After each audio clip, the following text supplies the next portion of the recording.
Bonjour à toutes et à tous et bienvenue dans une nouvelle vidéo, la vraie première vidéo de rentrée avec un face-cam et un retour sur les sujets de la chaîne un petit peu moins fun que les deux dernières vidéos qui sont sorties. D'ailleurs, si vous ne les avez pas vues, je vous les mets juste là, comme ça vous pouvez peut-être aller vous détendre un petit peu après le sujet de cette vidéo. Aujourd'hui, on va parler d'un sujet beaucoup plus sérieux, beaucoup plus actuel et beaucoup moins fun. Vous l'avez sûrement toutes et tous vu, l'avortement légal au Texas est passé à 6 semaines. Et oui, c'est le sujet qu'on traite aujourd'hui. Alors, on pourrait se dire, 6 semaines c'est amplement suffisant, presque un mois et demi pour décider d'avorter ou non. Mais en réalité, ces 6 semaines n'existent pas vraiment. Alors, en quoi ça pose problème? Eh bien, comme vous le savez, un cycle menstruel, ça dure 28 jours, soit 4 semaines, et le premier indice de grossesse est un retard sur ce cycle. Donc, dans le cas où la personne va faire un test seulement après un jour de retard de règles, ce qui n'arrive absolument jamais, il reste donc sur ces 6 semaines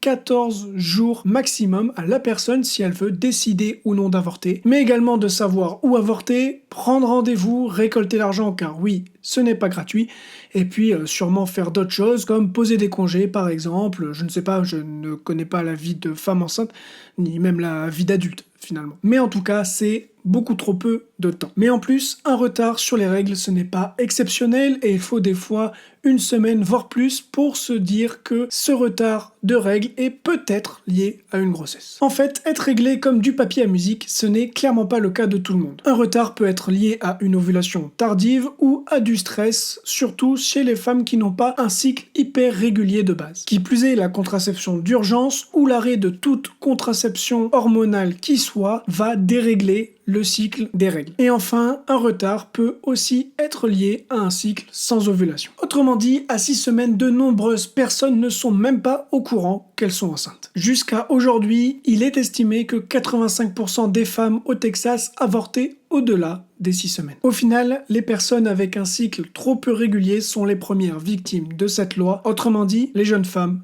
et filles. Imaginez-vous là, vous tombez enceinte, que vous soyez femme, homme, non-binaire ou autre, et je vous laisse seulement une semaine pour décider ou non si vous allez avorter, où est-ce que vous allez le faire, comment vous allez récolter l'argent, et tout ça. Et ça semble un petit peu short. Alors, comment cette loi est passée au Texas? En gros, le gouverneur signe la loi en mai et elle passe en vigueur le 1er septembre 2021. Un recours est formulé en urgence pour demander à la Cour suprême ou aux tribunaux fédéraux de bloquer le texte. Recours auquel la Cour suprême n'a toujours pas répondu. Mais avant le Texas, 12 autres États avaient fait voter le même genre de loi. Mais tous ces textes ont été invalidés en justice. C'est là que Greg Abbott, gouverneur du Texas, est un petit peu plus malin. Puisque pour que la loi passe, elle est formulée différemment. Il ne revient pas aux autorités de faire respecter cette loi, mais seulement aux citoyens et citoyennes de porter plainte aux civils contre les organisations ou les personnes qui aideraient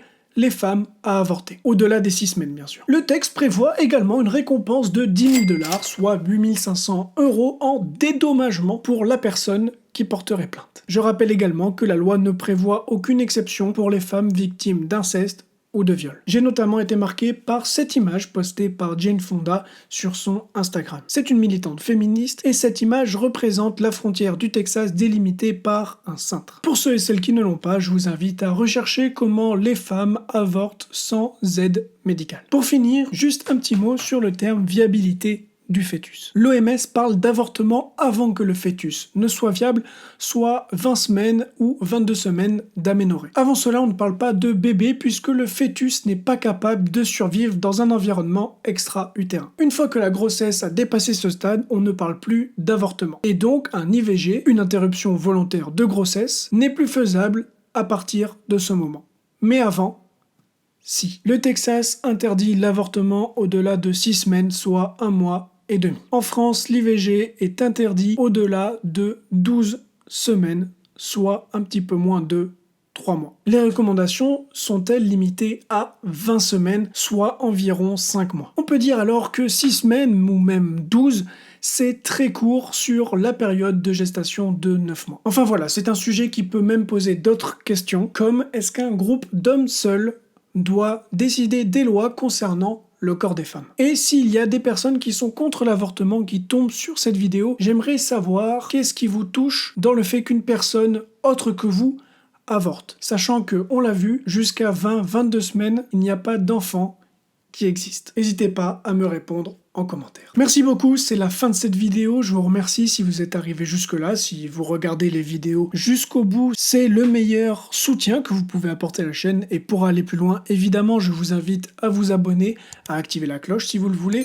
Si cette vidéo en particulier vous a plu, mettez un pouce bleu et vous pouvez me dire ce que vous en avez pensé en commentaire. C'était le premier Facecam de la saison. Il va y en avoir plein d'autres sur plein de sujets différents. Donc on se retrouve très très vite pour une nouvelle vidéo. Ciao. What you say it's right, when you just don't know. Do you think it's fine when you are told no? What you say it's right, when you just don't know. Do you think it's fine when you are told no? Yeah, yeah, yeah. I saw you came like a hurricane when I was starting to get to a higher grade. You know